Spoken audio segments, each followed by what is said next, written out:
which the BJP has not looked at, which the Congress has suddenly woken up to. Mr. Hiremath, can you please? We have heard Mr. Dhananjay Kumar. He's saying there's nothing specific. Yes. Yeah. There's nothing specific against the Reddy brothers. You heard him right now. Well, yes. You see, I would like to first of all point out very specifically the Central Empowered Committee report of January 7th, 2011. That is 8 months ago. In the case of 4 mines in Rayadurga Taluka of Anantapur district, owned by the Reddy brothers under their flagship company called Obalapuram Mining Company, the illegalities and the irregularities galore. I would very strongly recommend that the specific violations, very serious violations that the Central Empowered Committee has brought out, I think the BJP leadership should take a time to read them out. For example, OMC 1, which is 25.98 hectares. Now, using the political clout, Mr. Janardhan Reddy has been able to extend that lease to 2017 illegally, because according to the MMRD, that is Mines and Minerals Development and Regulation Act, it can be extended only 20 years, and it had begun from 1984 to 2004. Now, in 68.5, their largest mine called Antaraganga Konda, yes, they claim to have extracted mined 29 lakh metric tons of iron ore. And there is neither the comparable waste nor that quality of ore in that mine. According to their own first-class mines manager, Anjani Elu, who has filed a criminal petition against the Reddy brothers and the OMC in the Supreme Court of India, which is also part of the same group of petitions before the Forest Bench. What Mr. Hiremath is saying, these kinds of very, very serious irregularities. What Mr. Hiremath is saying is also part of the Central Empowered Committee recommendations. There is illegal lease extension by authorities. Have they happened magically? Illegal mining beyond the approved area, has it happened magically? Illegal construction within the forest reserve area. Extraction of mine. Yes, Mr. Kumar. And why 5 illegal roads.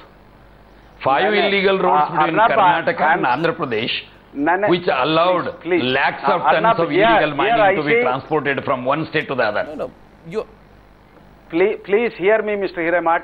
Arnab, I am sorry. Here everybody claims to be very wise and everybody wants to be a judge passing judgments against Janardhan Reddy. I cannot agree for such a situation. The law of the land makes it very clear that yes, you are put in the dock, charges are leveled against you. You must be given an opportunity of hearing. Now, when the proceedings are pending before a court of law, why should you hurry up? Now let us wait for that opportunity. Where is the propriety involved? We are sure where is that the propriety Janardhan Reddy would be in a position to... No. Here's one question. Yeah, Politician, somebody who's been a minister in your cabinet, whose family holds clout in just because he's so important to you financially, he can carry out under-invoicing, evasion of taxes. No, you are repeating the same thing, Arnab. No. You are repeating the same thing. I am repeating what is there found in 3 different reports, sir. This is not a matter of fiction. Are you saying 3 people have come to the same conclusion simply because they want to fix Mr. Reddy? No. The point is, you have been talking about his financial clout. Now, that is not the only matter. No doubt, so it is one of the factors. Supporting so it is the one party of the factors. In Bellary area.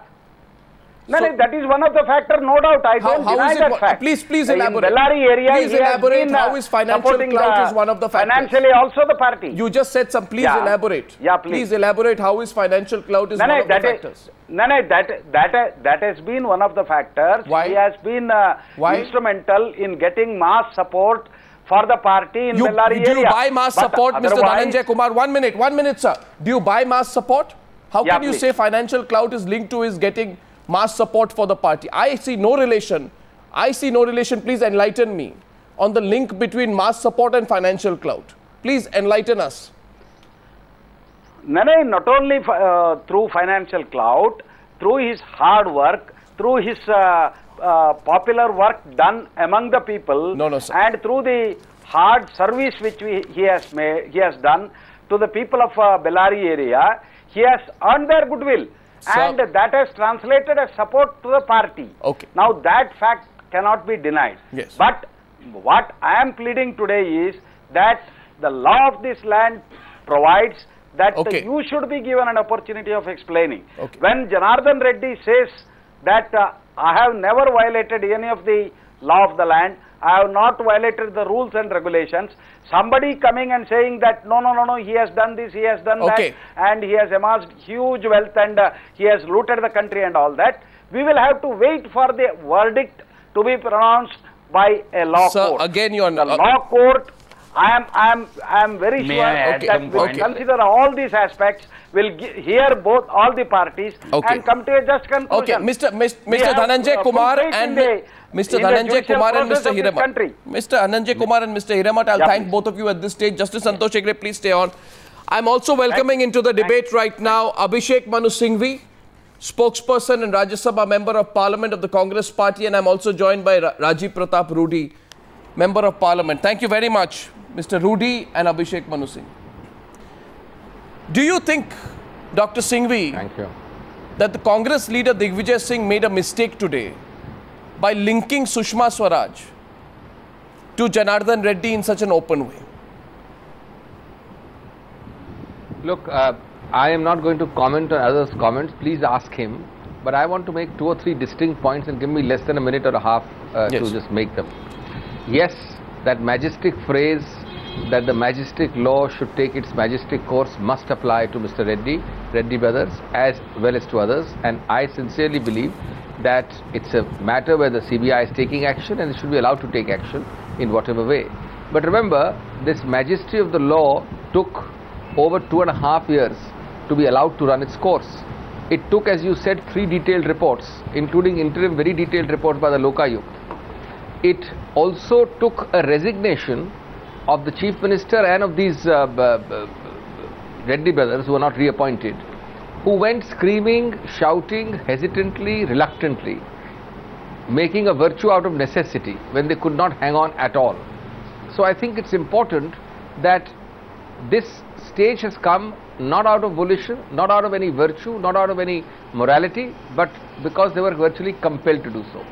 Point number 2 is important. Is the BJP, and I'd like the BJP to decide once and for all, supporting the Reddy brothers? You know, Arnab, Natwar Singh apart, Chavan apart, Raja apart, Kalmadi apart, so many other examples.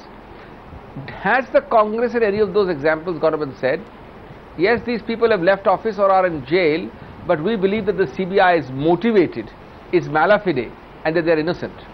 I'd like the BJP to clarify whether they say that about the Reddy brothers. Okay. And good luck to them. If they do support the Reddy brothers, they should support them openly. Okay. And thirdly, and last but not the least, last but not the least, the BJP has consistently, in many states, including Karnataka and Uttarakhand, practiced precisely the opposite of what it preaches. It is doing so again now. It wants to be supporting the Reddy brothers, but does not want to be seen to be doing so. So it's hiding behind subterfuge of all kinds and verbiage. Okay. Rajiv Rudy, the handling of this case and the position you take, and if you prevaricate, people will have a view on it. If you take a decision, people will have a view on it. The handling of this case is going to be a litmus test for the BJP leadership. Can you tell us where you stand vis-a-vis the Reddy brothers, unambiguously? Well, it's a very important point, and it started with the statement made by Mr. Digvijay Singh on Sushma Swaraj and other leaders. Now, if we start what Mr. Singhvi is saying, let's start with what Mr. Digvijay Singh had to say about a senior leader of the party. And the statement which said that she was hand in gloves with Reddy brothers.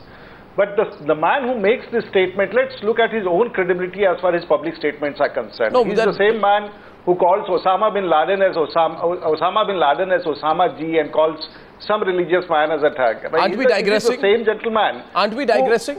And I'm coming back to your Abhishek Manu Singhvi can go on his legal words talking here and but there. He didn't move away from this issue. He didn't move from this issue. He says 1, 2 and 3 and you hear him. If I also start saying 1, 2 and 3. You say 1, 2, 3 on the issue. So give me my... Okay, respond. Carry on. Yes, 1, 2, 3 on the issue I'm going to come Okay, go back. 1, 2, 3, so no problem. You're asking me to comment about an individual leader who called Hemant Karkare was killed by the Hindu. So I'm not going to get to Mr. Digvijay Singh's statement. Like, look what Mrs. Sushma Swaraj had to say. She said, as the Prime Minister in the House had said, that if you find anything against me, get it investigated, I am ready for it. Exactly that is what Mrs. Sushma Swaraj said today. That if there are any charges, get it investigated if I am involved any way whatsoever. And even she asked that Mr. Digvijay Singh should be given this inquiry to conduct. So what more forthright she can, and she has very categorically stated that she absolutely has no overt or covert business or financial dealings with them. They were just associated with these people as a political purpose. Now, having said that, we understand what you say. These people are involved in some mining, some activity, but as long as they were mining along with the former Chief Minister of Andhra Pradesh, who was a great leader for them in Andhra Pradesh, who illegally was the mining, Chief sir. Minister, everything was fine for the Congress party. Now it is the Jagan, who is the son of Andhra Pradesh former Chief Minister. Now he has fallen out, so everyone associated with him should go to jail. Okay. Now this is exactly what Mr. Abhishek Manu Singhvi is not talking. He is talking about BJP accepted. There can be bad eggs. Let him answer. Bad eggs in a basket. Let him answer. But that does not mean that absolves him of the responsibility. Till yesterday, there was a Chief Minister whose son has fallen out. Now, he would not talk about that. He would talk about the moral ethics of the BJP. No, but what about their own moral ethics that all throughout this period... You're not answering the question, sir. You've all given your own points. You're not answering the questions. You're asking counter questions. But yes, let that question be put to Dr. Singhvi. Isn't it true, My job is also to ask counter questions. My job is just not to hear questions. Please, if anybody can ask counter questions, just allow me to ask one question occasionally in between. My only question is, isn't it true the Reddy brothers flourished under the patronage of Congress party's then blue-eyed boy, the late Chief Minister of Andhra Pradesh, YSR Reddy? Let me answer. Isn't it true? Yes. Ask Mr. Singh. Let him reply. Let me answer. Yeah. Arnab, I am not going to get into the tutu meme of your corruption, my corruption, which Mr. Rudy seems to enjoy.